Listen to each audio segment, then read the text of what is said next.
UAW targets Tesla in future plans.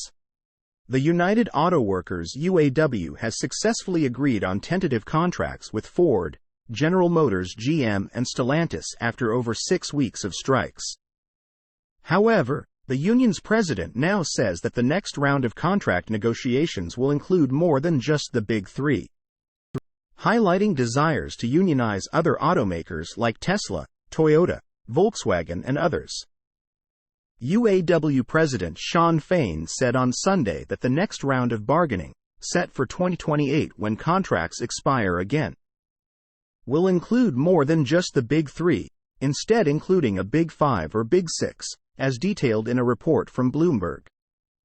The statements came after it has been widely speculated that Fain and the UAW might target Tesla next now that the union has come to tentative agreements with Ford, Stellantis and GM.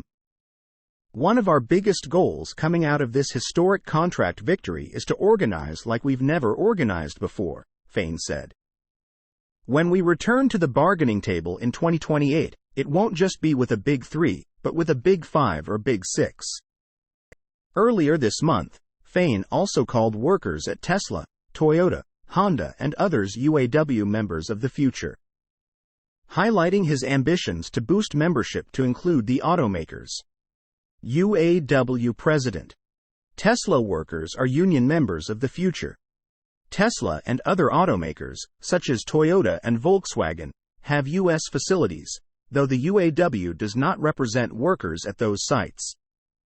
Tesla is not a surprise target for the UAW, being the world's most valuable automaker and the dominant market leader in electric vehicles (EVs), along with employing tens of thousands of U.S. workers in California, Texas, Nevada, and New York. According to a person familiar with the matter in the Bloomberg report, Tesla's factory in Fremont, California, has a UAW organizing committee, and its members are actively talking to workers about the benefits of unionization and collective bargaining. The person also said that the UAW has shared its commitment to offering any needed resources for that campaign. However, past unionization attempts at Tesla have failed, and CEO Elon Musk has been outspoken about his disdain for unions on many occasions.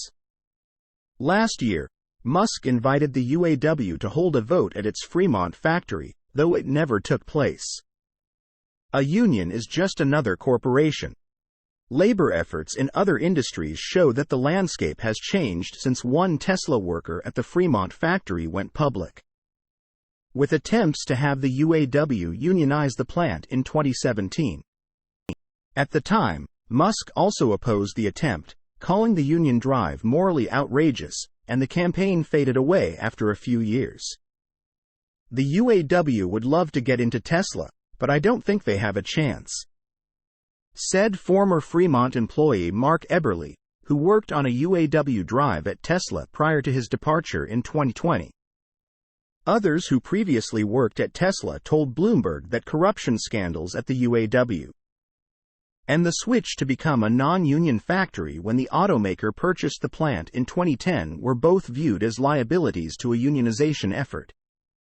In 2020, former UAW President Dennis Williams pleaded guilty to conspiracy to embezzle union funds after serving as the group's leader from 2014 to 2018. Despite the scandal, Fain and the UAW's success in coming to a tentative agreement with the Big Three comes at a time when several other labor efforts have also taken shape. Additionally, Gallup data shows that the U.S. public has shifted in its views on unions since the last unionization efforts at Tesla. While just over half of Americans reported approving of labor unions in 2016, that number has risen to roughly 67% in 2023. Any effort to organize Tesla would be a battle royale, said Seth Harris, President Joe Biden's former deputy director at the National Economic Council. The UAW is showing itself to be a militant, well-organized force. Source: reposted and summarized from Zachary Visconti at Teslarati.